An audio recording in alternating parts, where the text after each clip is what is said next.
Musique des rêves, c'est une musique principalement très émouvante, à fleur de peau, une musique qui mélange musique électronique, enfin sonorité électronique et sonorité d'instruments classiques, que ça soit du violon, du piano, pas mal de flûte aussi, une musique assez épique et une musique vraiment avec un crescendo tout au long, avec vraiment qui arrive à une apothéose.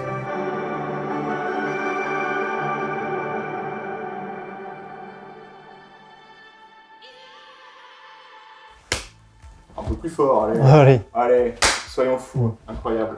Eh ben, salut, je m'appelle Douran. Je m'appelle Anton, mon projet s'appelle Douran.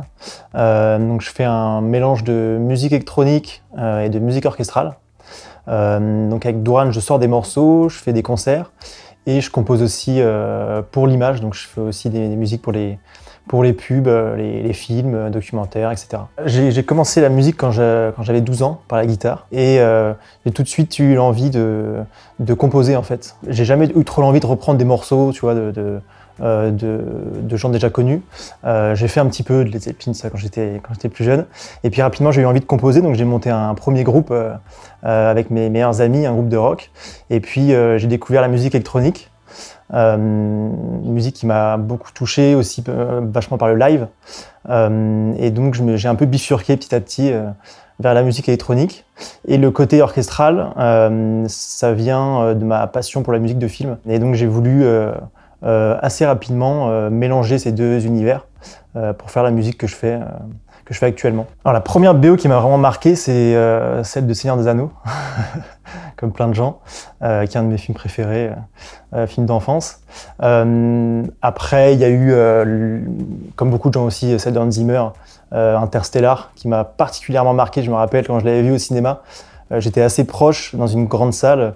Et c'est vraiment un des rares films où la musique prenait parfois même le dessus sur le film, quoi. Il y a des moments où je regardais plus forcément l'image, j'écoutais, je me disais, putain, c'est fort quand même.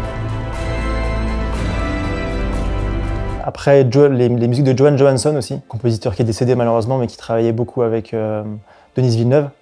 La BO de Premier Contact, qui est incroyable. Mais après, plein d'autres compositeurs, plein d'autres films.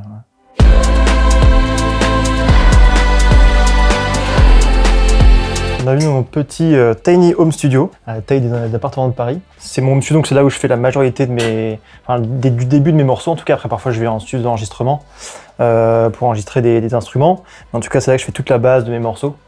C'est quand même plus pratique de faire ça chez soi qu'ailleurs. Je me suis fait un petit workflow parce que c'est super important d'avoir un workflow qui est efficace et pas de devoir à chaque fois brancher un synthé, etc. Dès que tu as une idée, sinon ça c'est assez catastrophique pour l'inspiration. Donc là, j'ai mon petit mon grand bureau même, donc avec tous les branchements en fait qui sont avec un petit câble management qui sont cachés derrière ici, pareil pour les synthés, avec tout qui passe pas, donc tout est branché en permanence. Vu que c'est un petit home studio avec des vitres partout comme on peut voir ici, j'ai que ces petites enceintes qu'on appelle des enceintes de référence, donc j'ai pas de grosses enceintes ici, mais du coup je me suis permis de me prendre un petit un super casque de chez Audiz, donc je travaille essentiellement au casque qui pèse d'ailleurs 500 grammes, donc au bout de toute la journée sur la tête, ça peut faire un peu mal, mais voilà. Là j'ai ma machine pour un petit peu tout ce qui est pour jouer un petit peu des drums. Ici j'ai mon petit cahier où je note tout ce que je dois faire dans les morceaux, mon clavier maître pour jouer soit des synthés, soit des plugins. Je vais avoir ce petit outil qui est un Stream Deck, ça c'est vraiment génial. Ça en fait c'est tous mes raccourcis. Donc dès que je vais vouloir mettre un effet sur une piste ou créer une piste, etc., ben, en fait j'ai mis tous mes raccourcis ici. Hop, j'ouvre une piste, je fais ça, et ça ouvre la piste directement. Et après je peux contrôler tout ce qui concerne la piste, sur mon push. Là j'ai ma carte son, une Apollo du AD, une super carte son que beaucoup de gens connaissent dans le milieu. Et ça, c'est un contrôleur aussi pour contrôler en fait mes pistes avec un fader, ce qui me permet de pouvoir faire pas mal de choses. En fait, tout ça, ça me permet de faire pas mal de choses sans tout le temps regarder l'écran. Moi, c'était le cas avant. J'ai commencé dans ma chambre comme tout le monde. Et à chaque fois que j'avais une idée, je devais sortir le synthé, le brancher. Et en fait, c'est catastrophique quoi pour la créativité. Et donc après, de l'autre côté, je vais avoir tous mes synthés qui sont branchés et mes machines. Les deux synthés que j'utilise quand même le plus, ça va être le Prophet.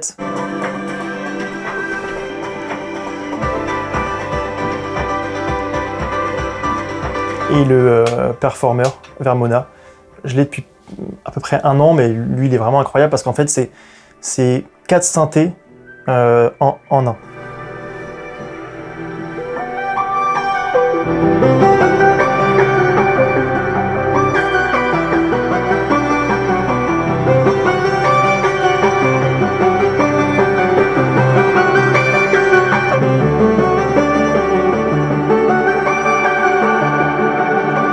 Je vais vous montrer le projet Ableton d'un de mes morceaux.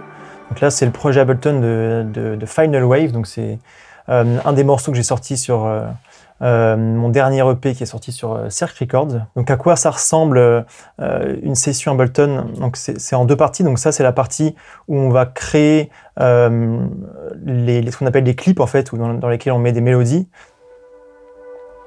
Donc ça, c'est typiquement des sons de pad. Donc c'est des mélodies de fond. Très souvent, je commence par chercher ces pads et créer une mélodie, ou en tout cas une harmonie, pour avoir en fait une base d'ambiance sur laquelle travailler. Là, j'ai rajouté aussi des violons.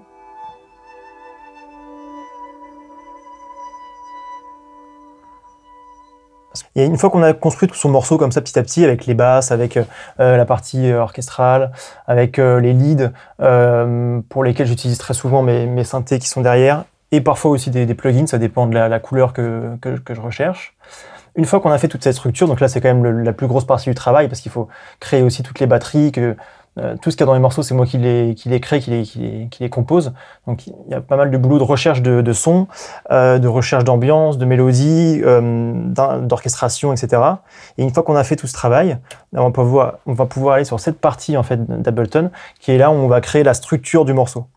Donc, par exemple, si on va à cet endroit, c'est le break et le drop.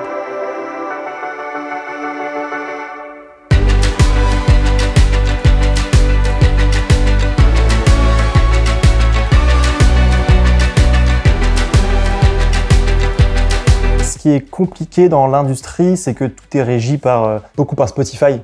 Donc on est obligé de faire des musiques qui sont quand même très cadrées, avec un cahier des charges assez précis, des musiques avec une intro pas trop longue, enfin qui dure maximum 3 minutes ou 4 minutes si on veut que ça rentre dans les playlists. Donc on est obligé de respecter un minimum un cahier des charges.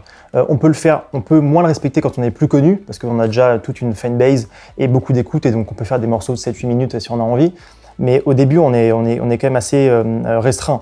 Et donc ce qui pousse pas à la créativité, quoi, pas forcément. Ce qui est compliqué, que j'aimerais changer aussi, c'est que quand on veut rentrer dans un label, et pour être bien référencé sur Spotify, etc., on est obligé de faire une musique qui est précisément dans un style. Moi, quand j'ai commencé, je pensais que faire quelque chose d'un peu différent, un mélange entre 2 styles, c'était facilitateur. Et en fait, ça complique plutôt les choses, parce qu'on va souvent dire c'est bien, mais c'est pas exactement notre style, ou même pour les playlists, c'est bien, mais vu que ça mélange musique orchestrale et musique électronique, on sait pas dans quelle playlist la mettre, etc. Donc c'est vrai que tout ça, ça pousse les artistes en fait à rentrer dans des cases, et ça pousse pas forcément à la créativité. Donc ça, c'est quelque chose qui serait intéressant de changer. Après, c'est compliqué parce que c'est comme ça que ça marche aussi par rapport au business, et si on met ces cadres-là, c'est parce que c'est ce qui fonctionne commercialement. Donc ouais, c'est quelque chose qui serait bien de changer, mais j'ai pas forcément d'idée comment les changer pour l'instant.